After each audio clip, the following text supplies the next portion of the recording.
The League of Women Voters is proud to be nonpartisan, neither supporting nor opposing candidates or political parties at any level of government, but we always are working on vital issues of concern to the members and the public. The Michigan League supports preserving and enhancing the environmental integrity of the Great Lakes and, of course, our water systems. Which brings me to tonight's presentation. We are really fortunate that one of our own members heads up the Great Lakes Initiative for the League of Women Voters. She's our go-to for Ann Arbor. For Ann Arbor. And her depth of knowledge on the Great Lakes and protecting it is right up, it can't be matched. Folks, I know. Anyway, all right. Anyway, I'm going to turn over the introduction of tonight's speaker to Terry. He'll give you a better background than I can. Thank you. I'm Terry Wilkinson, and it is my pleasure to introduce our speaker in just a second, but I do want to say that if you have trouble hearing, please just cup your ear, and then we'll quickly know that if we need to hold the microphone a little closer or do what have you. So it is my pleasure, and by the way, we're trying to live stream this for our Facebook page, which is Livingston, League of Women Voters, Brighton Howell Area. So we have a Facebook page by that name, and we also have a website by that name. And if I'm lucky, I might be able to upload it into a YouTube video as well, but we are live streaming it on the Facebook page right now.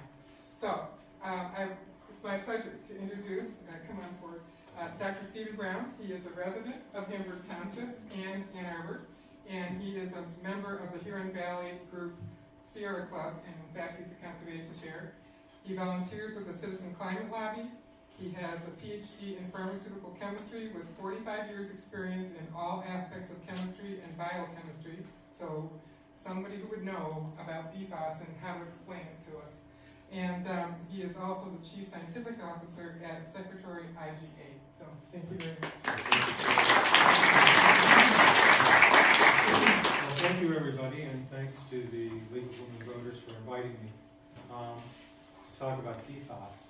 I first started getting involved in this intensively about 3 or 4 months ago through the Sierra Club. I was looking for something new to do, and so I figured as a chemist this was something that affected the environment for a lot of people worldwide that I could contribute to. So come a little bit this way. Okay. Great. So I'm going to talk about the health, a little bit about the health implications first, then about the basic environmental science, and then I'm going to talk about political action in the sense of just talking to representatives and regulatory authorities about this topic. So PFAS, what does it mean? It stands for perfluorinated alkyl substances. Another term that's being used increasingly that's the same descriptor is perfluorochemicals. So you might see these two terms interchanged in the literature. So I'm going to have to go over here to change the slides. So first off, some key facts and figures. PFAS is not a thing in itself. It's an umbrella term for some almost 5,000 now synthetic chemicals that have carbon-fluorine chemical bonds. That's basically, they're all synthetic chemicals. There is no known natural source or no known natural substances that contain carbon-fluorine bonds. It's a very difficult chemistry, and it's only been done by humans, not by nature. The health concerns have arisen since 1978, when PFAS and PFOA, which are the two oldest, perhaps, and major manufactured PFAS compounds, which have been released into the environment. PFOS stands for perfluorooctyl sulfate. It was used principally for firefighting foams and other applications.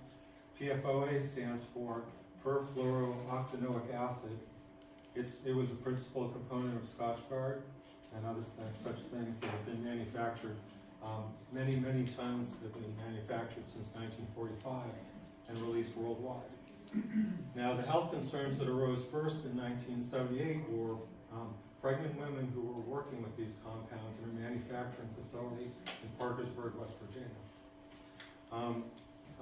Out of 7 pregnancies, 2 severe birth defects appeared. So at that point, DuPont did not release this data publicly, but it just took all the women off of that manufacturing line.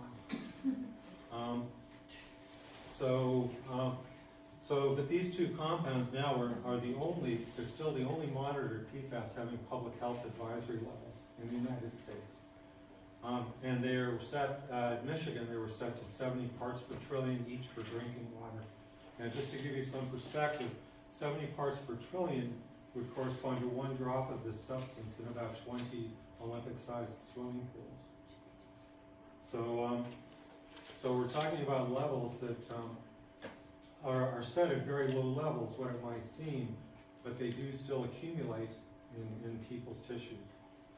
Now, again, these have been manufactured and sold since 1943, and you can measure these substances in blood worldwide.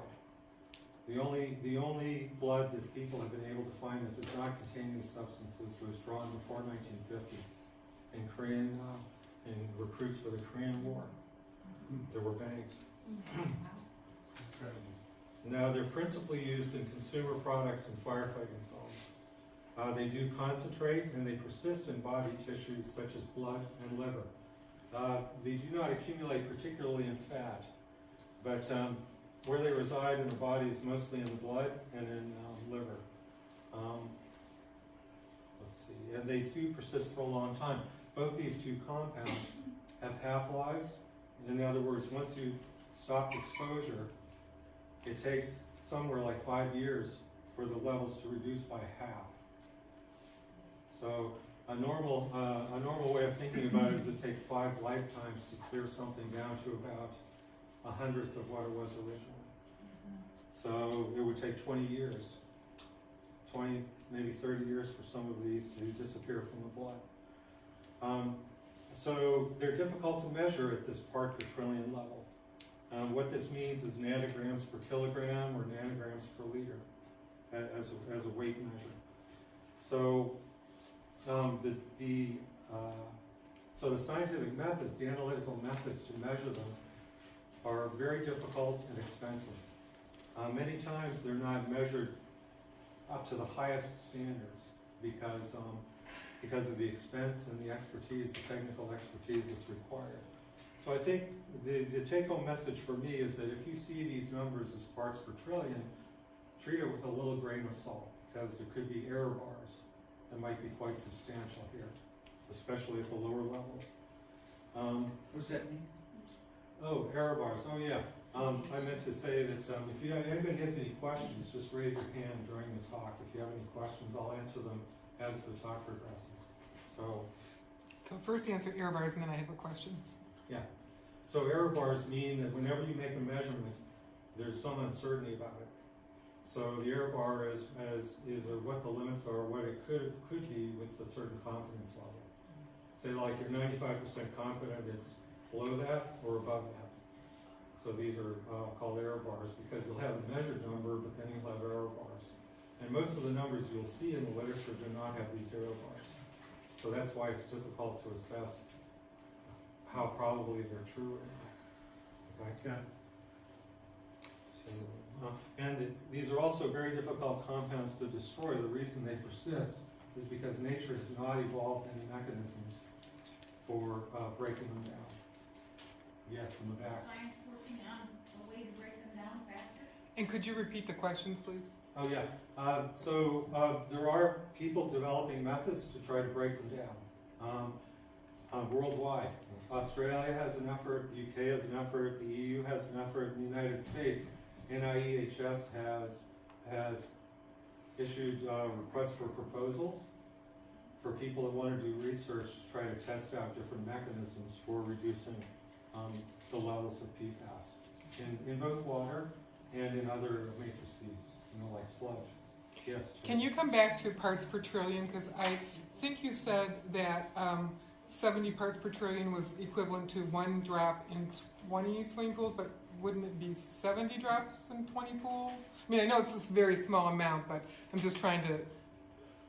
Well, they're measured as a ratio. Okay. So you measure it as weight is nanograms per kilogram, and a kilogram is a liter, roughly. There's a liter of water. Okay. parts per trillion levels mean that you say have a nanogram, but that's in so much water that it would fill about 20 Olympic-sized swimming pools. One drop, right? One drop. So the lifetime advisory is 70 drops in 20 Olympic-sized swimming pools. That's correct. Okay, thank you. That's correct. That's the right way to translate those numbers. Other question? Is there any question? Okay, and there's a couple more questions. There's Oh, yeah. Just so for clarification for me, so your half-life example is the half-life in tissue, not the half-life of the chemical? Oh, that's correct. That's the half-life in human tissue. Thank you. And test animals as well. Oh, any other questions? Are dangerous levels of this found throughout the country or just in certain areas that have a real critical level of these? Well, that's a very good question. The question was, are dangerous levels measured all over the country? The real critical issue here is that nobody really knows what a safe level is. It's very hard to tell.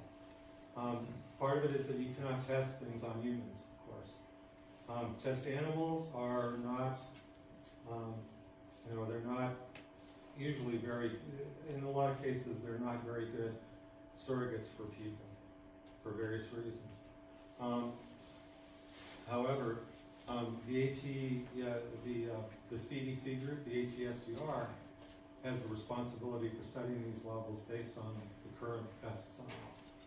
And right now they're saying that about 10-fold levels lower than the current 70 parts per trillion health level advisory are more appropriate. So that means that the levels, ATSDR thinks that though, based on the evidence that they have so far, it should be 10 times lower than what it is now, which would be 7 parts per trillion in drinking water. Yeah. This is what they had a hunting health advisory for up north, right? To tell people not to eat deer in a certain region of Michigan. Oh, that's correct. Do you know what the levels were there? They were very high, but only in 1 deer out of the 10, I think, that they tested. Oh, in the deer, not in the groundwater and stuff like that. I'm not so familiar with what happened in the groundwater. With regard to hunting, they tested deer, and I think 1 of the 10 deer had very high levels. Now, what you should remember too is that if you're a hunter, these compounds are going to concentrate in animals just like they do in humans. They're going to be in the liver and in the blood. So if you don't eat the liver, that's probably the only sure thing I can say personally about that is if you're hunting animals, don't eat the liver. I'm not personally. Okay. Yes, over here. So the deer or animals that might have the PFAS in them, if you're cooking them, would that make the PFAS dissipate?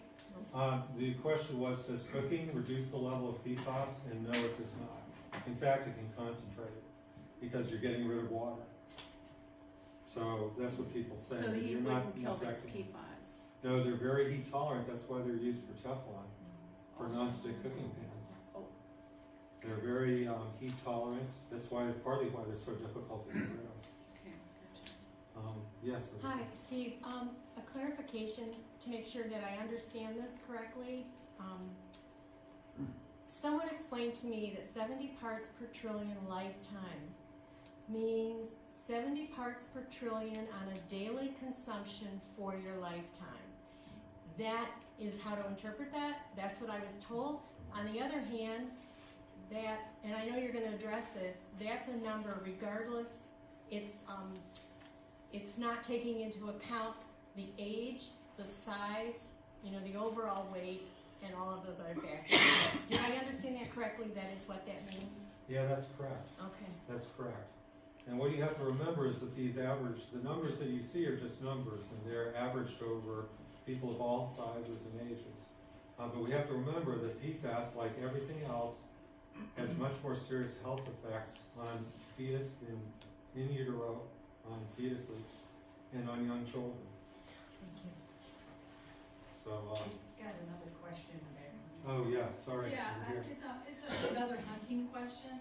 Because the fish is not recommended to be ate in the Huron River, chain lakes, What about the ducks? My husband's a duck hunter, and I know ducks are migratory. They eat the fish, they swim in the water. Well, I'm not a hunter, but I thought, yeah. Well, ducks, I don't think any ducks have been tested, but that certainly should be on the list of animals that need to be tested. That's true, they're migratory. There's very little known about the, how many water courses are affected worldwide. So, it just depends on how much time they spend, the waterfowl spend in certain environments versus others. But I think it's probably safe to say that don't eat the livers on the ducks. No, that's it. And, yeah. How much concern should I have or anybody have about using, cooking with Teflon-coated pans? Well, that's a very good question. You'll see that later on I'll mention that I think one of the things that you can do as a consumer is to just stop using any of the nonstick cookware. Okay? That's just as a precautionary measure until more is known about it. Over here. You said people are beginning to investigate how to break down the substances. When did that start? Is it just recent? There's been a partial effort for a while, a very low-level effort, but it's become a major issue because of public concern. But just recently? Yeah, the government funding agencies want to know how can we deal with this in the future. It's going to be expensive, it's going to be difficult. That's all I can tell you right now. So, in terms of the known health effects, and that's again of these two compounds, which are the only ones that have been extensively researched. Immune deficiency, and that's measured through antibody levels after vaccination. So this can be done in young children. You can test how well the vaccination responded. Lower birth weight and birth defects. Birth defects are very rare. Again, they've only been noticed so far in these people who are bathing, in these pregnant women who are bathing themselves in these compounds during the manufacturing process in Parkersburg, West Virginia. Lower birth weight, though, is a consequence. Preeclampsia is a consequence. Thyroid deficiencies certainly occur occasionally. Higher cholesterol is a pretty easily measured and well-accepted outcome or well-agreed outcome of PFAS exposure. In cancer, kidney and testicular cancers in particular have some association with PFAS exposure. What is preeclampsia? Oh, that's hypertension in pregnant women. Oh, okay. There was just a big lawsuit too that allowed you to sue DuPont for a lot of these, I believe. Yeah, that brings up a good point. There was a documentary that was released. Actually, if you want to learn more about that, there's a documentary that was released. It's available on streaming on Netflix about all the issues at Parkersburg, West Virginia, with the DuPont plant there that use these compounds, PFOA and PFOS. So I'd recommend going to Netflix and watching that. Do you know what the name of it? Yeah, it's called The Devil We Know. The Devil We Know. The devil we know. You said devil. Devil. The Devil We Know. That's a phrase that's extracted from a DuPont memo. That wasn't released until there was a court case. But that gives an explanation about the course of events since 1970s about these two compounds, PFOA and PFOS. They're in Parkersburg, West Virginia. Immune deficiency and high cholesterol are in bold. Are those more common or better documented, or? These are just better documented Okay. with the epidemiological data, and these are the recurrent recommendations of the ATSDR. That's the toxic center that's associated with the Center for Disease Controls. So that's the official government agency that tries to track toxic exposures and health effects. Any other questions on this slide?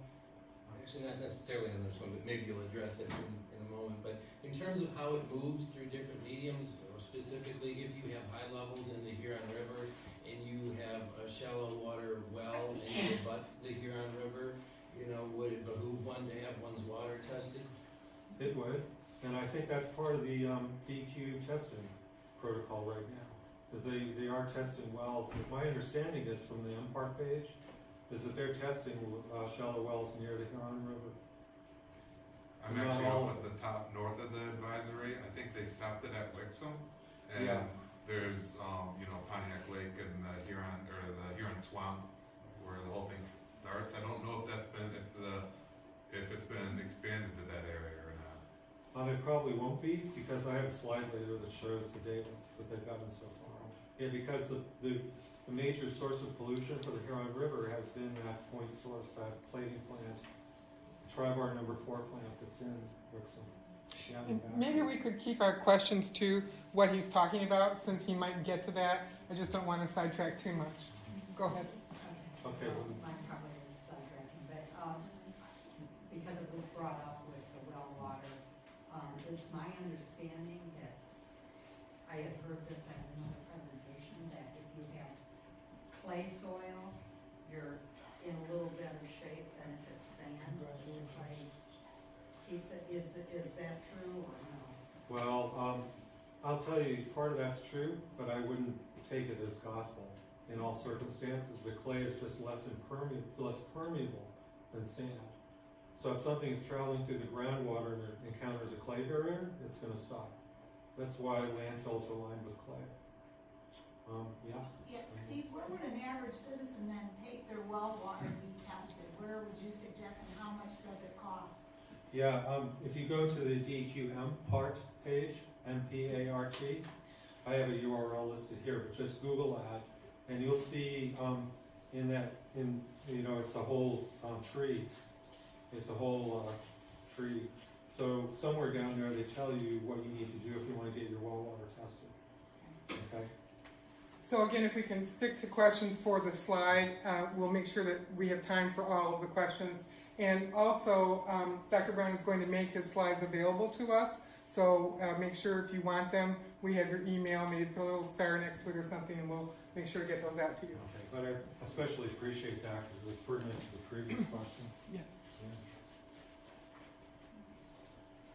So, what consumer products may contain PFOA and PFOS? Food packaging, microwave popcorn bags, fast food wrappers, coffee and takeout cups. So you should start using your own ceramic cups or something like that when you get takeout coffee. And the reason is because these compounds, PFOA and PFOS, their unique chemical properties is they repel both oil and water. So they're commonly used in food wrappers to keep, the oil and water from leaking out of the wrapping. Non-stick cookware, Teflon pans. You should probably try to avoid using those. Fabrics, including carpets. You have to suspect anything labeled as stain resistant or anything labeled water repellent. Because again, many exposures originally came from waterproof coatings on footwear. Gore-Tex is one thing that uses these compounds. And then cosmetics. Like Glide dental floss especially, that's been known to contain PFOA and PFOS. What kind of? Glide, Oral-B, Glide dental floss.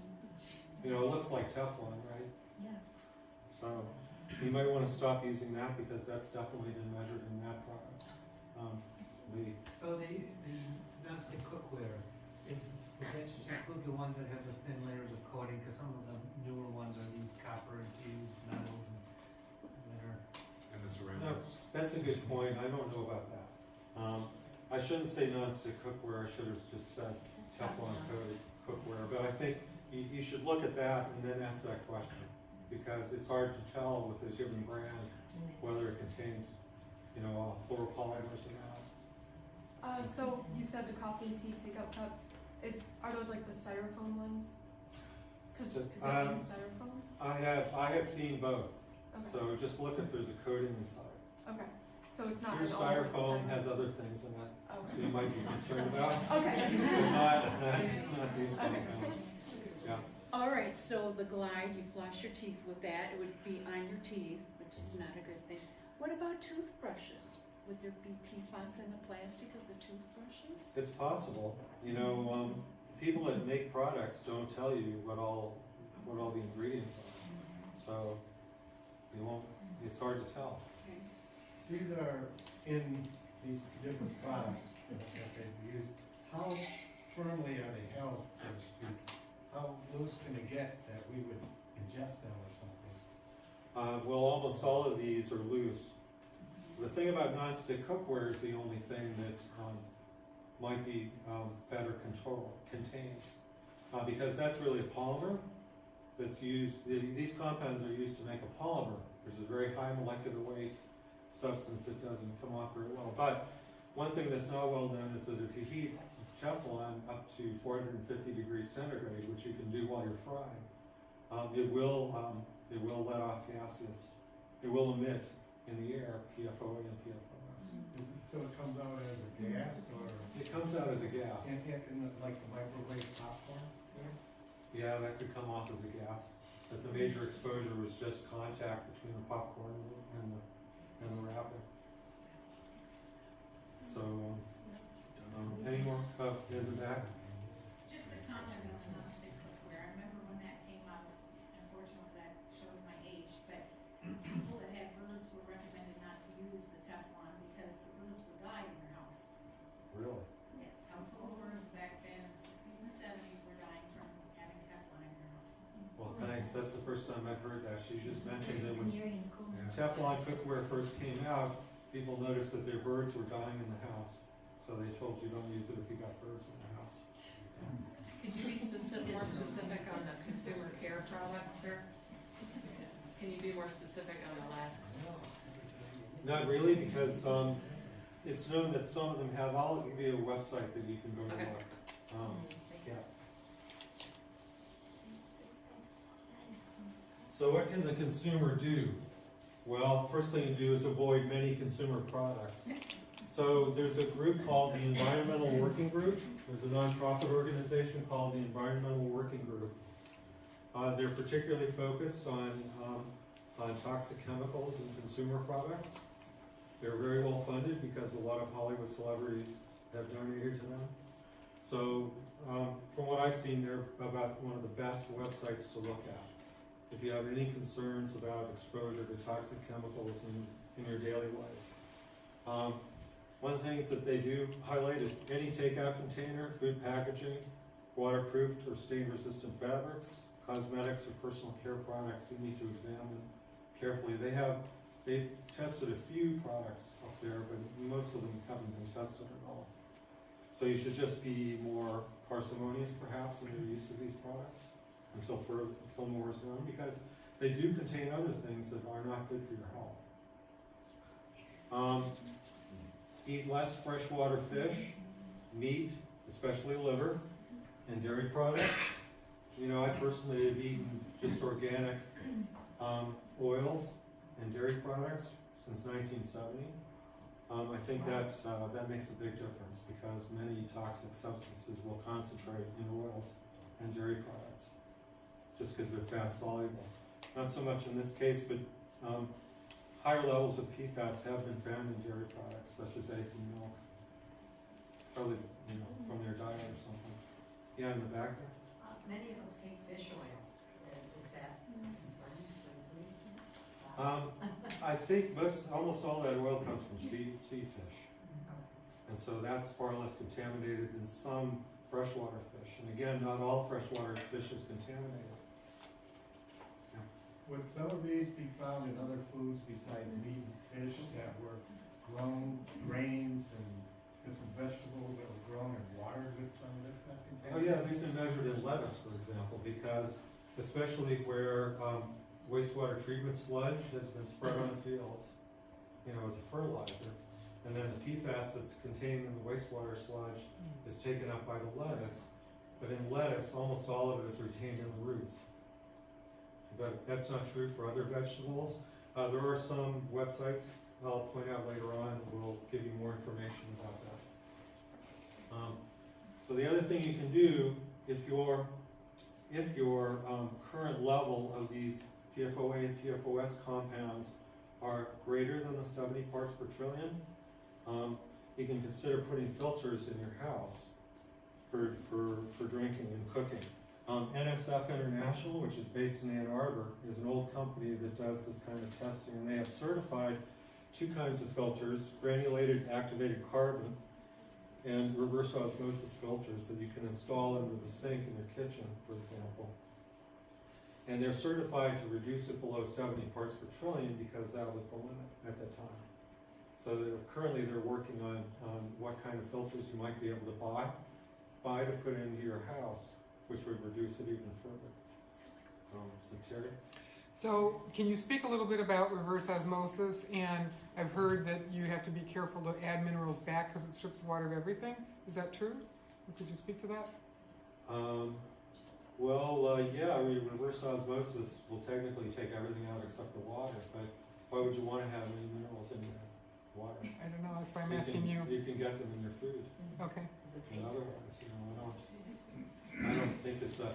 And one thing I should mention in this context is that it's been noticed in Vermont some time ago that they did a program where they were trying to put granulated activated carbon in people's wells. They discovered that not all granulated activated carbon is the same because some of them had enough arsenic in them.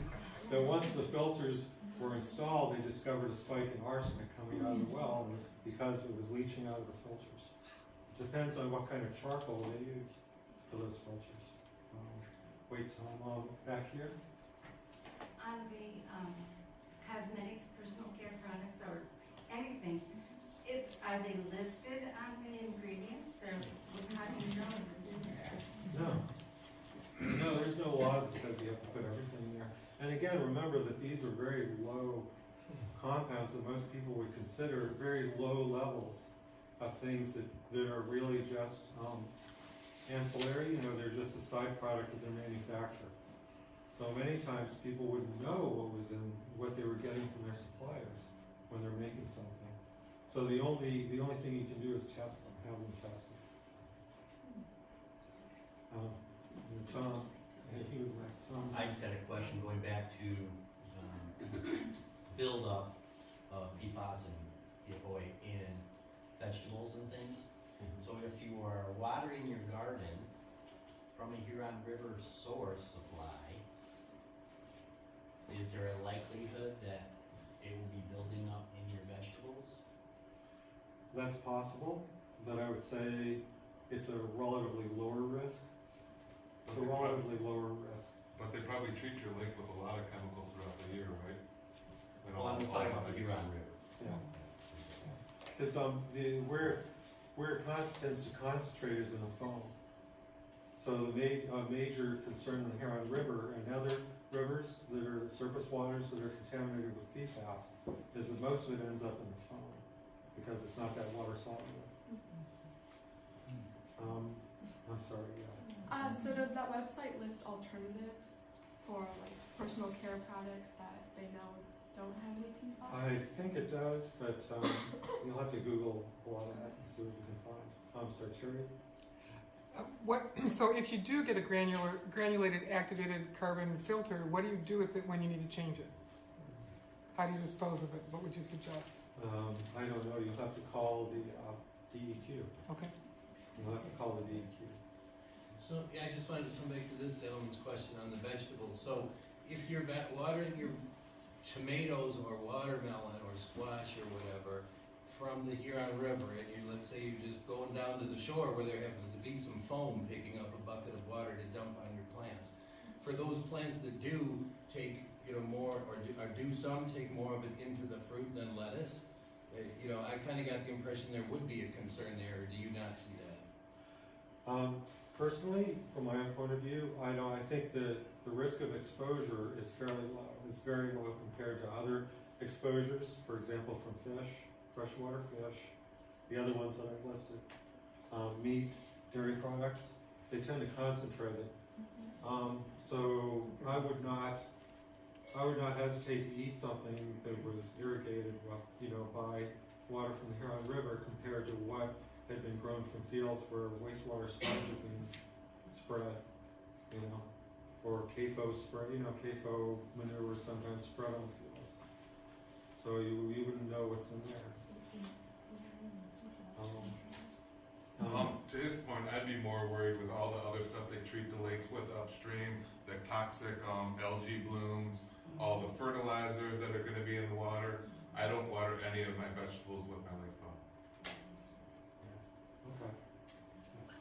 Are there labs that are set up to measure this stuff in your water and in your system, your blood?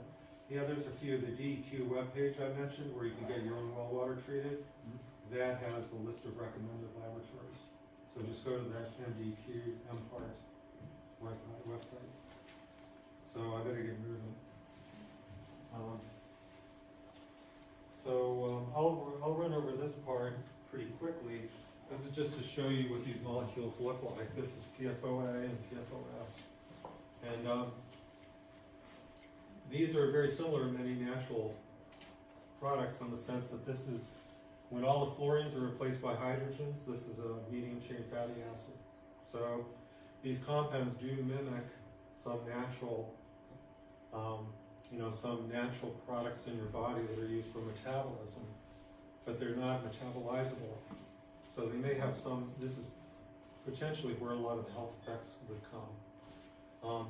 So once the industry realized way back in 1990 that these were a problem and that they were accumulating and they were persistent, they accumulated in human tissues and it took them a long time to go away. They started switching things over. Part of that decision was made because, of course, they're running off their patent lifetime. But what they did is they started making these compounds, Gen X and perfluorobutyl sulfate. So the problem is that it's taken 20 years to compile enough knowledge about these compounds to realize what their toxic, what their toxic effects are. So are we going to wait another 20 years to see what the toxic effects of these are? This has already contaminated the Cape Fear River from a Chemours plant, DuPont plant in Fayetteville, North Carolina, where there's something like 300,000 residents, especially in North Carolina, especially in Wilmington, the city of Wilmington, that are exposed to this. And that is a major potential health threat as well. Because this, when PFAS was taken out of these AFF firefighting foams, this was the product that was started manufacturing about 10 years ago to replace it. So for example, the Ann Arbor City Fire Department, Ann Arbor has an airport. So they have switched over to firefighting foams that do not contain any fluorine products. Heathrow Airport has done that in London, and many major airports in Europe have also done that, so it's possible. But the United States still has no regulations to keep fluorinated organic compounds out of firefighting foams.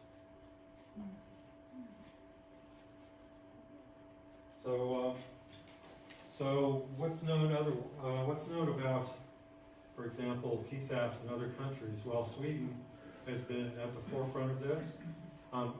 EOF stands for extractable organic fluorine. So this just illustrates the problem of, we have 2 PFAS compounds out there that we know a lot about. They've been phased out. Now there's more coming on the market. Many of them are unknown. Many of them are different. There's thousands of them. And that they've instituted an assay in Sweden where they discovered that in wastewater treatment plants, which is their major site of monitoring in Sweden, a large proportion of these extractable organic fluorine, these PFAS compounds, they don't identify 87 to 98% in water and 87 to 90% in sludge. They're doing a total assay called combustion chromatography that identifies all the organic fluorine-containing compounds. And so all the ones that are tested represent a very small fraction of all the ones that are there. So this just illustrates the problem, that this is a type of compound that has a chemistry and biological characteristics that make it, and also there's so many of them that make it very difficult to regulate. Because you're not going to be able to measure 1,000 compounds, period, in a sample. And And how are you going to identify what the toxicities are of the various combinations and mixtures? Now, precursor compounds of PFOA and PFOS have a significant contribution.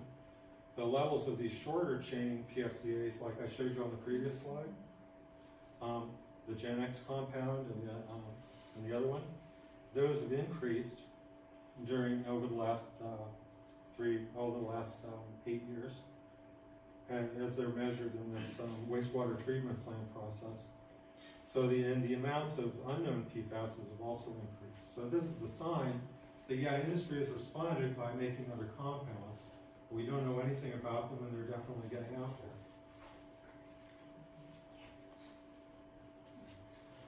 So here's a slide I lifted from a company talk that was given in Maine last year. But this just illustrates, this is a nice table because it illustrates what the drinking water criteria are in different countries.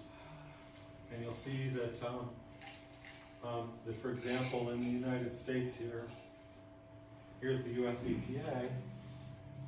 So you see that our standards are really relatively good compared to some countries, but not to some others. The state of Vermont, can everybody see that?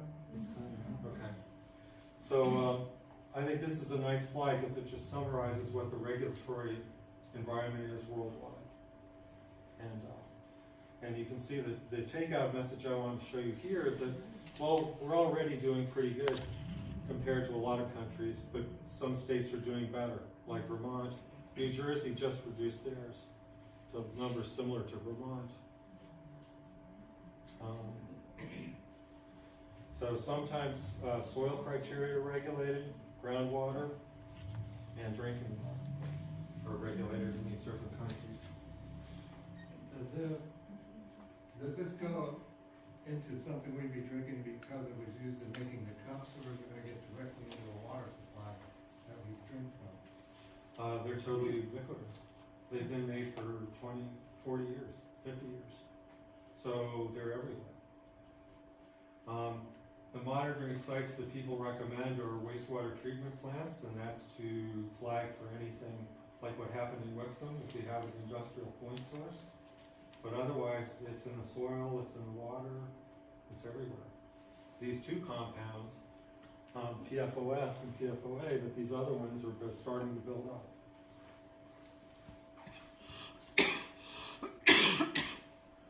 So what's been the federal regulatory response?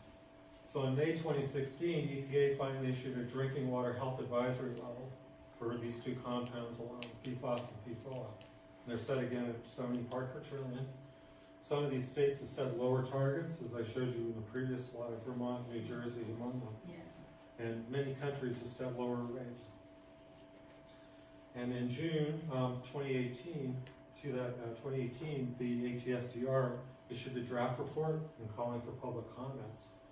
And they, as I mentioned before, they're recommending a much lower lifetime exposure levels than the currently set 70 parts per trillion. What is ATSDR? I'm sorry? What is ATSDR?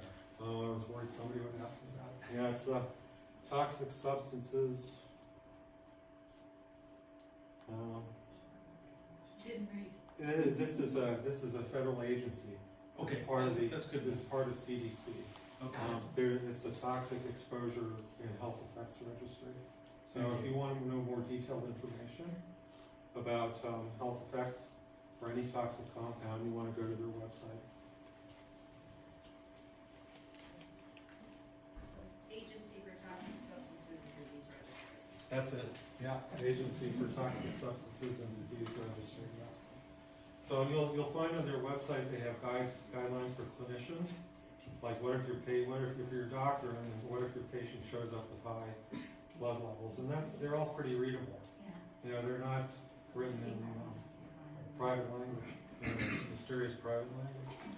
So what's been the Michigan State response? Well, we're not the leaders and the best. DEQ, but right now DEQ is comprehensively analyzing surface and groundwater. So they're monitoring several known point sources. There's the Versa Air Force Base near Oscoda, which has been known for a long time. There's the Wolverine site in Parchment, Michigan. There's this Tri-Bar plating plant in Wixom. that dumped their waste stream into Norton Creek that got into the Huron River. And there's something kind of tragic about this, because what happened is, part of the plating process exposes the workers to high levels of chromium, which is toxic, and so they started using the PFAS as a mist suppressant to try to reduce the workers' exposure to chromium. But then, fortunately, they didn't trap it before it got out in our wastewater stream. So it's become well known that the DEQ did have a scientist that in 2012 wrote a memo about PFAS exposures in Michigan based on what was known about what Minnesota has been doing, because Minnesota has been regulating PFAS since 2002.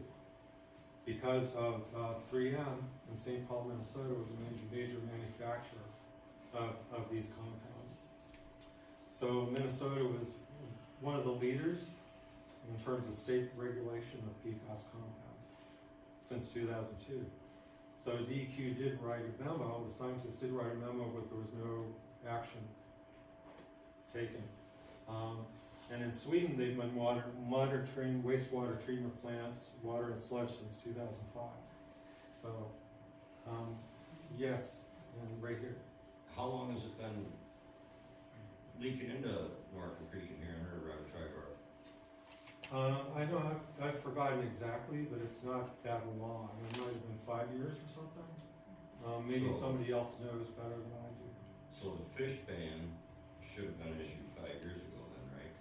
Yeah, but you see, nobody knew. Nobody bothered to measure what was going on. There was no state program to monitor for this contaminant.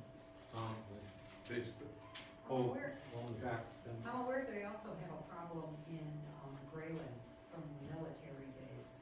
Is that being monitored? I personally have seen in the creeks that are coming out of there, it's big and white, sticky Sure. ridge of a foam. Yeah, there's a military airfield there. So they were probably training. The state is identifying sites as we go along. I'm not sure how big their budget is or what their timeline is, but they're going from what they consider high priority areas to lower priority areas. And I know like places that have been used for training and where these AFF foams, firefighting foams have been used, those are higher in their priority list. And plating manufacturing plants. Let's see, who's next? Yeah. They've stopped the exposure to the Huron River by now? Yeah. Or at least the known exposure. Yeah. And do they have any sort of speculation on how many years it would be to drop below the safe levels? These are very persistent, and when you say safe, I must say that for almost everybody, it's still safe. The fact is that for in utero, fetuses, and for pregnant women, and for young children,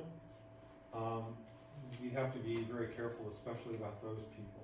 I guess I was more talking about the fish ban and is that do they see that ever being lifted in the next decade? Well, that's a good question. And they'll have to see how long it persists, but and where they set an exposure level. It could be like mercury, where you can have one fish a week or something, depending on what it is. And don't eat any carp, whatever you do.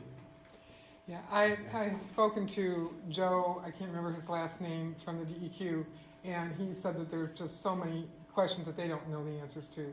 So, we're all going to have to wait. Yes. Maybe I missed it, but is the Hamburg wastewater treatment, do they test at the end? No, I don't believe any wastewater treatment plants are tested right now. They're on the list, but the first priority was drinking water, service water plus wells. There were close to known groundwater contamination sites in these military airfields. So you'll have to look at the MPART. They've been updating the MPART website about every month. So I guess I should say monitoring. yeah, So they're neither testing nor monitoring. that's right. Have they figured out how much a person would have to intake like just an average person that's not pregnant or anything to have noticeable negative effects? These are all probabilities. Okay. You know, we can, even at higher levels than they're regulated now, there's a certain percentage of people that will experience something that they may not have normally. Okay. But, many other people might not be affected at all. It's very hard to tell. They're trying to make it safe for everybody. But, the real vulnerable population, again, is young children and fetuses. Oh, so I'm almost near the end here. So what are our local point sources? Well, in Howell, there is a diamond chrome plating plant that's here. They have been measured by the DEQ MPART program. They measured 227 parts per trillion in their wastewater that comes out draining, that goes to the Shiawassee River. So as you see, that's pretty low compared to the 11,000 parts per trillion that were coming out of the Wixom Tri-Bar plating plant. And then Kent Lake, that's where the fish were observed. It had very high levels of PFAS in Kent Lake, and that prompted the fish advisory for the whole river, south of Wixom, downstream of Wixom. The drinking water in Huron River is not highly contaminated right now. It tends to fluctuate. Some of the numbers mysteriously come up and down, and I think it has to do with the foam here, because the PFAS compounds will bind to sediments and dirt. So I think what happens is when there's a high water level, it gets stuck in leaf debris and things like that, and then it stays there, and then when the river rises again, it washes it out. So I suspect, personally, that that's probably where a lot of the variation comes in measured PFAS levels in Huron River water. So, and I don't think there's been a high priority really for testing fish compared to these other sources. Excuse me, there, where you see drinking water not highly contaminated for the area around the Huron River, I presume? And I guess here's my question. I know plants or water supply entities like in Ann Arbor, their levels have gone down, but I'm not, I'd like to ask you, are you aware of private residential wells that were tested abutting the Huron River, other than immediate proximity, let's say, to Wixom? Because, for example, in the Hamburg area, in all of the studies, I hadn't seen any. Well, come by and let's look at my computer when I'm done, because I know I saw like a month or two ago on the MPART website, they did have some sites along the river as wells that were marked for testing. Yeah, on the way back. Yeah, I was wondering, so we've talked a lot about the eating. Can people swim in the Huron River and the adjoining chain of lakes? Yeah, I'm okay with that. I wouldn't, if I were a pregnant woman or a little child, I would worry about that. I have a Labrador that likes to get in the water, so I'm mostly concerned about the foam, because he's gonna go into the foam.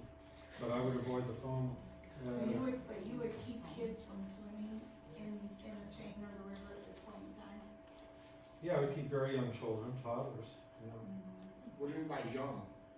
Under school age. All right. 4 or 5.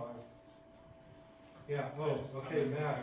Over here. That's not the recommendation from the state health department. They are So, can you come on up? Let me just, come on up, Matt, let me introduce you. Yeah, no, that's okay. So we have a spontaneous guest as well, and I would like to introduce Matt Bolang, who's going to come up. He is the Director of Environmental Health for Livingston County, and he introduced himself beforehand and said that he would be willing to spontaneously answer some questions. So know that he's not prepared, but please stay up and. Are you done with your slides, or do you have just? Oh, let me just. So Matt, why don't you answer this question, and then let Steve finish his slides, and we'll just go to. So I just want to clarify that this and can you come over this way to the edge of the screen? Thank you. To clarify the swimming question that was brought up earlier, the state health department has issued public advisories about the Huron River, and it is safe to swim. It's not a body contact issue. It's safe for recreation, for paddling and swimming. So regardless of the age of the child, they've not made any other restrictions based on pregnant women or children. It's safe for everybody to swim in. So I just want to make that clarification. Now everyone has to use their own judgment on what they want to do. I'm just reiterating what the state health department has said. So. On the other hand, isn't the state health department based on 70 parts per trillion? They're using the federal advisory standard. At 70, Yeah, yes. so taking But that that's into a drinking account. water. That's a drinking water standard, not a surface water standard. Okay. So if you're drinking the lake while you're swimming, I think the highest level I saw within the chain was, I think, 16 parts per trillion. But that I don't have the data in front of me. That's just going off memory. So it's, Okay. surface water levels are quite a bit lower than within the Huron River chain, Livingston County, than what was in Oakland County up by Norton Creek. So relatively speaking, we have low levels. Yeah, they're there, but I don't think there's much risk. So since we're almost done with the slides, let's let Dr. Brown finish the slides, and then we'll just open it up completely to Q&A. Thank you. I really appreciate that comment because, I make mistakes too, like everybody. And I would like to say that there was a high measurement in Barton Pond near Ann Arbor, recently. But like I said, some of these measurements can be spurious. So, it's just a one-off, And the data is very limited at this point. We've got a couple points in time. It's hard to make assumptions one way or another. So this is an example from the MPART website. So this shows you where the testing points were and what the measurements were. So you see, like up here in Milford, it was 3 parts per trillion. Down here, it's 4,800 parts per trillion in August. And so that's where it was coming from. And here's Kemp Lake. So, you can go to the website, and these are the kind of maps you can see for what's been tested locally. So, I'll skip over this pretty quickly. Here's an example of PFAS legislative actions that were taken in 2018. There were these bills were put forward. Only one was adopted. So I'll just let people read that.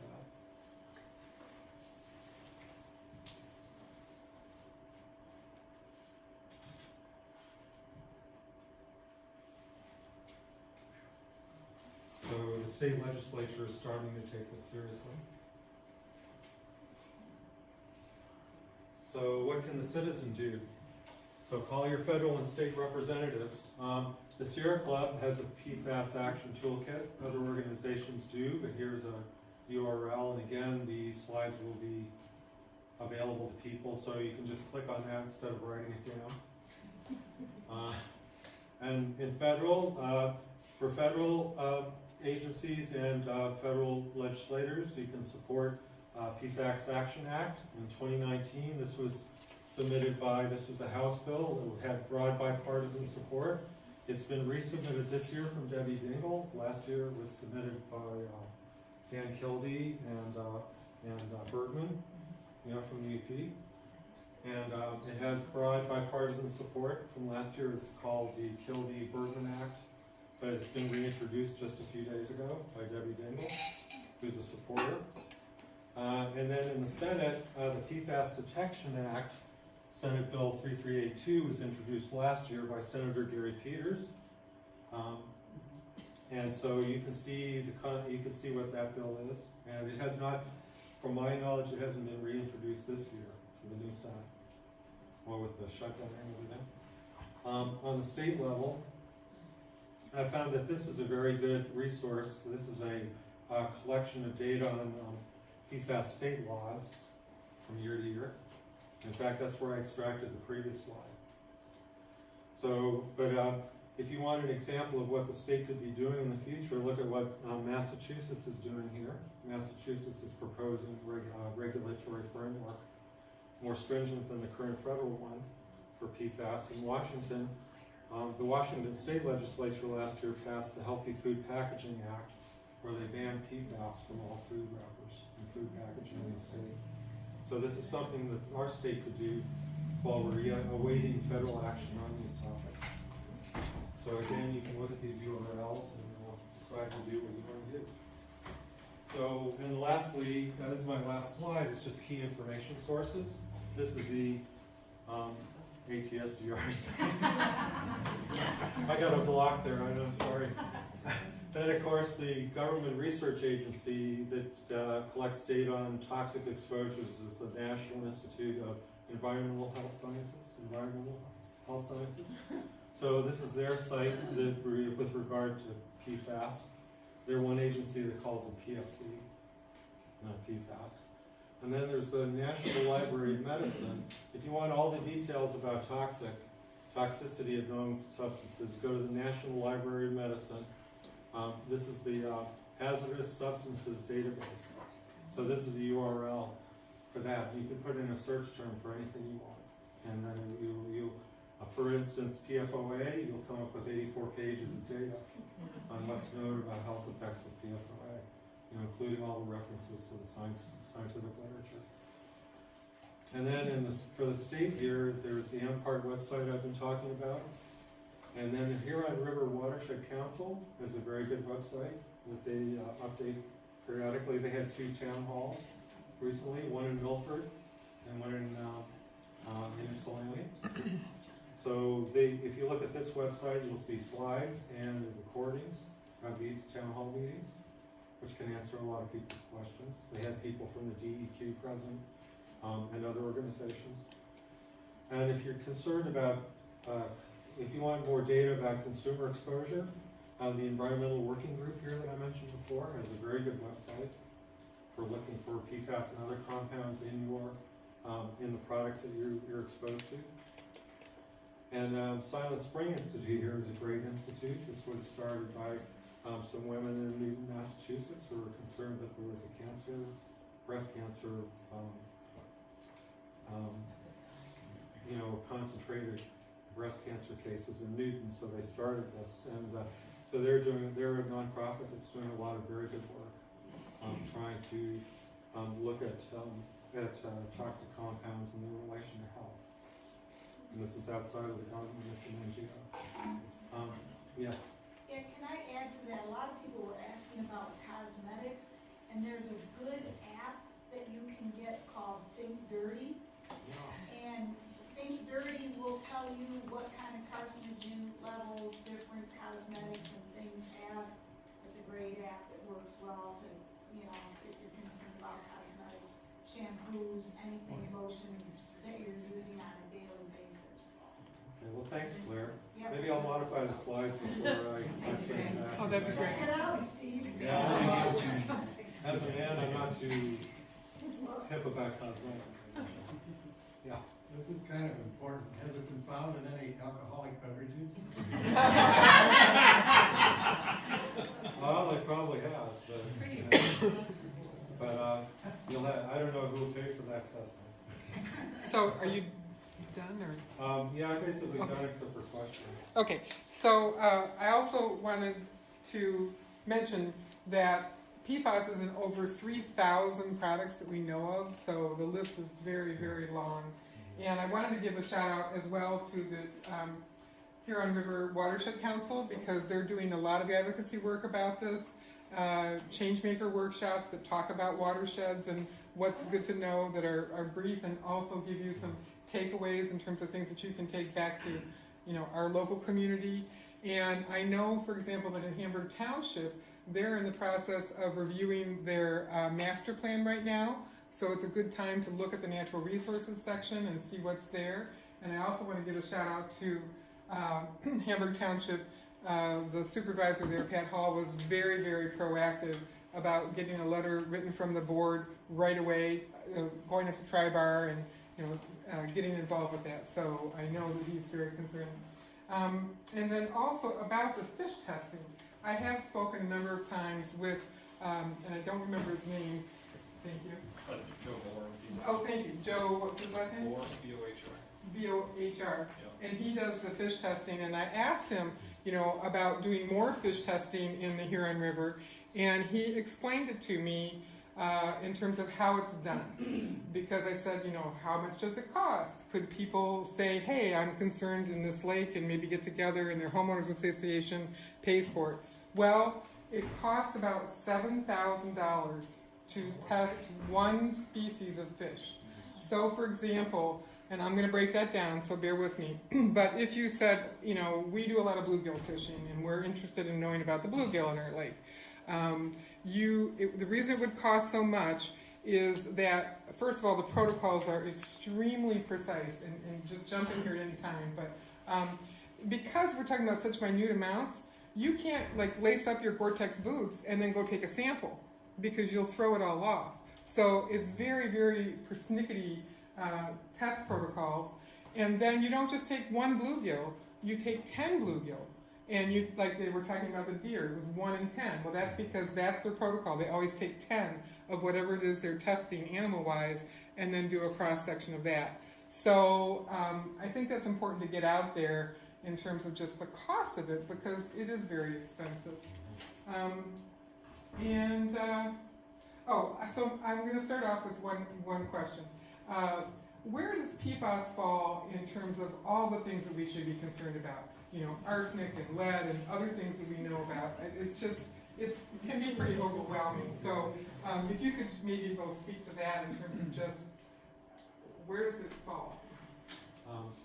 Yeah, I mean, don't feel particularly qualified to answer that question. However, from what I've known over the last 20 years is, I would say that lead and mercury and cadmium are probably the biggest things because they don't go away. I mean, personally, I was shocked when I moved here from North Carolina to learn that, you know, there was so much mercury dumped on all the lakes in Michigan from the steel mills right in Gary, Indiana, that you just cannot eat many fish. You cannot eat, you know, you can't eat many fish, period, just because of the mercury contamination that was airborne from burning coal. It all came from burning coal. Lead, mercury, and what was the third one? Oh, cadmium is another heavy metal. Okay. Which is a potential health effect, you know, and then there's a whole bunch of other things, of course, nitrates, chlorate, chromium, you know, and then pesticides. Pesticides are a major issue. They're not very well regulated or well used in many circumstances, according to the rules. However, most of them will break down. PVBs, you know, flame retardants in children's healthware, they're a big problem. Polybrominated biphenyls. They will persist in fat tissues, and in fact, it was recently discovered by some people, you know, there's been known for years that the orcas in the Pacific Northwest have been having reproductive problems, and it turns out it correlates to the level of PCBs in their tissues, because they accumulate a lot of fat. You know, they eat a lot of fish, and for a long time, the real sentinel population has been the Arctic peoples, because they're people who eat a lot of fat, marine fat. And so all this stuff ends up in the ocean, it's eaten by the fish, by the plankton, the fish, and it goes up the food chain until it hits the people. So the miscarriage rates in the Arctic have been worldwide have been terrible for at least 20 years. So it's the cumulative exposure that has a lot to do with it. Because currently the way things are tested are one thing at a time, but they all add up. They all add up. So all of those things, are those higher than what we're talking about tonight? Or does what we're talking about tonight fall somewhere in one of those? Yeah, I would put PFAS as maybe slightly below What you just described? the whole sum of pesticides and everything that we're already exposed to. I think in terms of what we're already exposed to, it's just a small increment. But it's a wake-up call, I think, to everybody, that the United States does not regulate new chemicals as much as it needs to protect the public safety. It does not do it. Just to bring the National Toxic Substances Control Act up to the level of European regulations would be a good start. Would be a good start. Because now anybody can make anything they want, put it on the market and say it's generally recognized as safe, even when they have their own data that says, well, maybe it's not, but we're not general. So I'm going to turn this off so it's not glaring in your eyes and invite you both up to just answer questions spontaneously. Well, can I just give a general thing what's going on locally in Livingston County? Please. If folks are curious about that. And I'm not going to rank PFAS on the list of chemicals. I would say radon gas ranks Could pretty you high. stand on the other side just so It's we going to can be recorded. Yeah, thank you. Everyone should check their home for radon gas if you've not done that. I think that's. How do we turn that off? Does anybody know? Oh yeah, I'm sorry, I forgot about that. Radon. Yeah, radon. that's naturally occurring gas in the ground. You know, I'm sure many of you know about that when you test your homes. So, Hit it twice. because I'll move further over if I don't do it. Yeah, if anyone could help us turn that off, that would be great. Why don't you try and plug in that from the wall?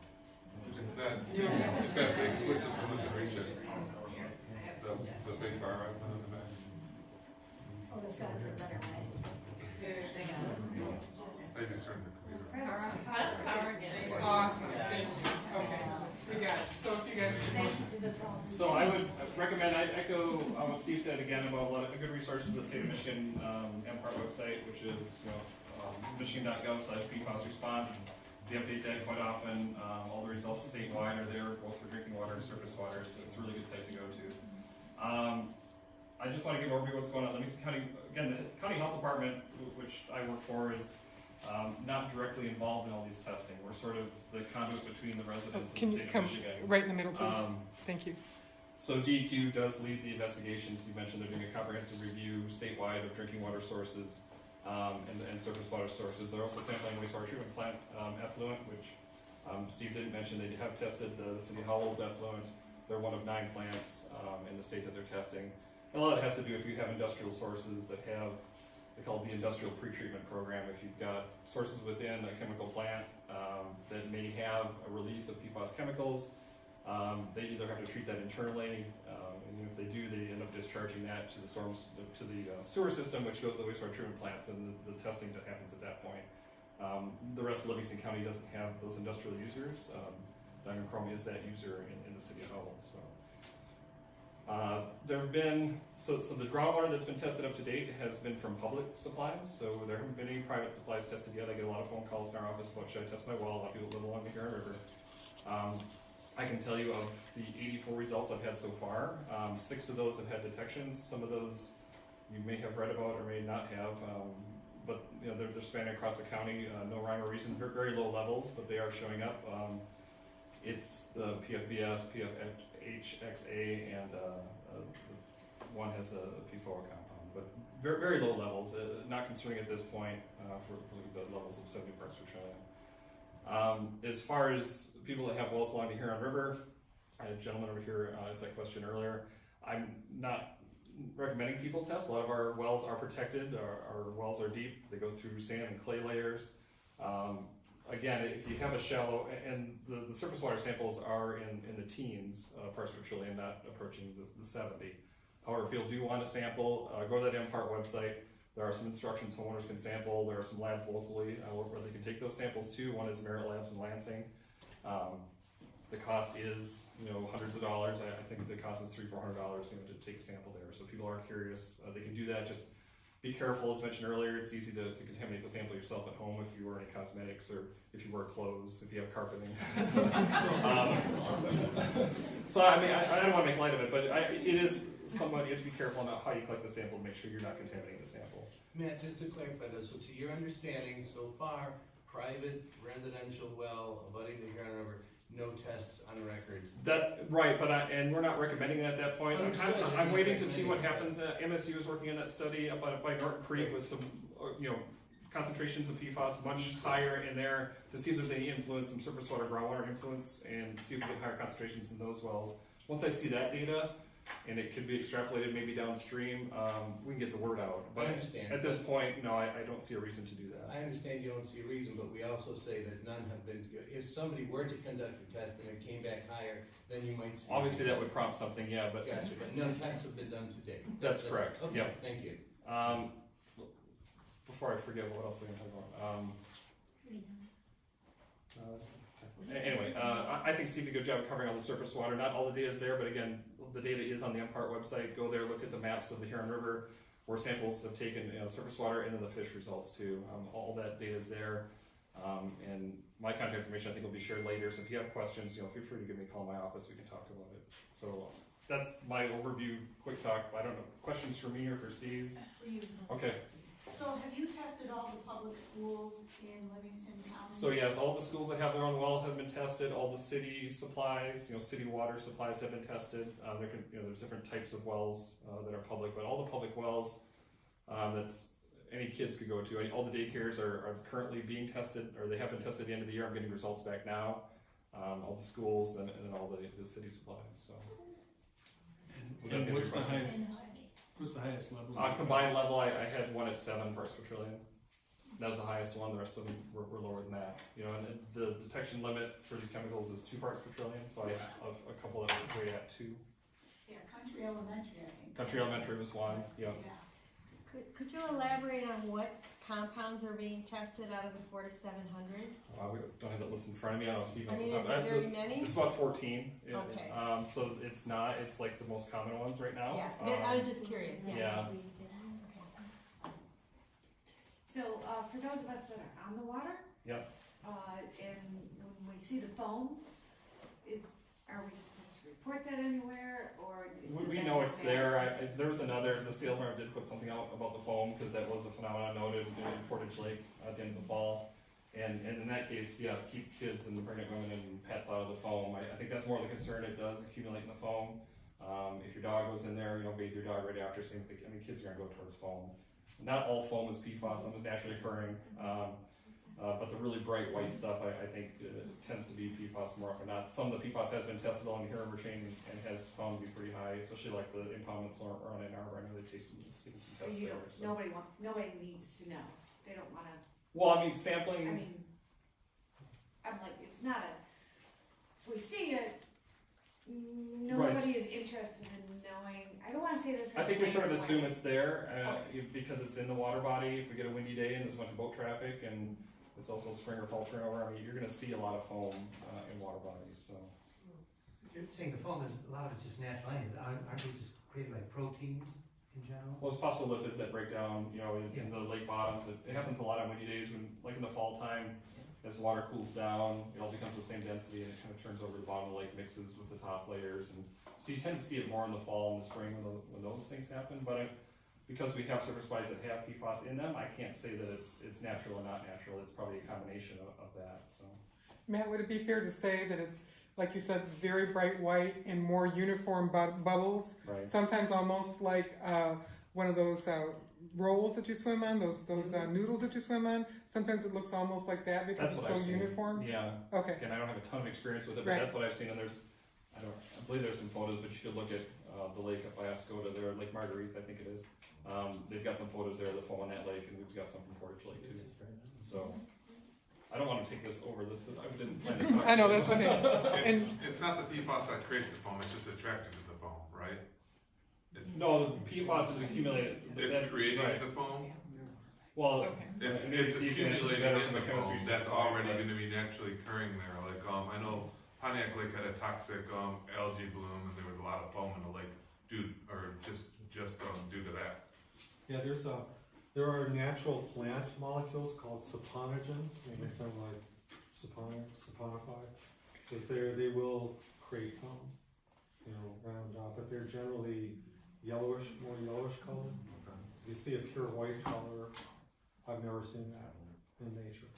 And we only have this room till 8 o'clock, so I would like to invite people who have not had a chance to ask a question yet to go first, because the library closes, so we have to be aware of And I that. want to add one more thing.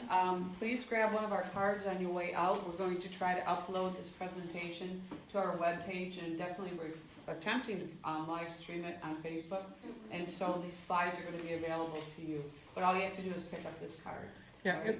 it looks like the live stream has been successful, so that should be there right now. And I'm also recording it with the hopes of uploading a better quality to YouTube, so that'll take a couple days. Share it.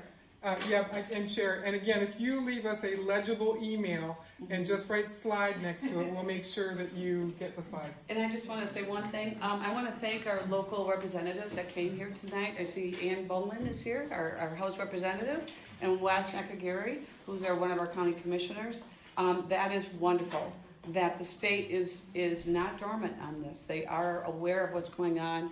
I want to thank our presenters tonight. Both of you. Thank you so much. So we have 5 more minutes, and again, if you have not asked a question yet, please do. So in the back there. First of all, thank you for the list of resources, I really appreciate that, and I saw MPART mentioned a couple of times tonight. We attended the talk, or the town hall in Guilford, and we spoke with the DEQ, and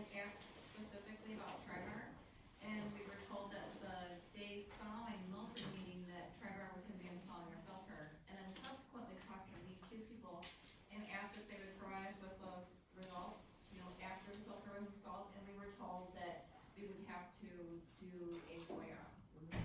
So I'm wondering what results are available through the DEQ publicly, and, I mean, that just feels a bit like stonewalling, to be honest with you. And where can we find that data, or do we actually have to FOIA it? Give me a call. I know levels have gone down quite a bit. I think they're in the 80s now. They were like 11,000. I think they're like at 88 or something now. I think that's the discharge limit from the treatment plant. Is that coming out of the I don't know what's exactly coming out of Tri-Bar. I might not have that information, but I know what's coming out of the plant, and it looks like it's a lot better. So, again, I'm just pulling numbers. I wasn't ready to talk about details, but I've seen that information. It is whatever they're doing. They were somewhat proactive after they knew that they had these discharges to put some treatment on. I know initially there was some interim stuff put on. I don't know if the permanent treatment's been installed yet. But. And I will post his contact information on both our Facebook site and our web page. That's pretty sweet. My cousin who has a PhD in physics had always told me to not microwave plastic in, food in plastic in the microwave. Does that also create the PFAS gas if you do that? Or I don't know what's being released. I'm not aware. I really don't know what kinds of plastic might have some compounds in them. I know personally, like, not all plastics are the same. So I prefer polypropylene, PP. That's the cloudy stuff, because that generally has far fewer additives than other plastics. Some plastics have plasticizers in them that will leach out, like PET and things like that. So.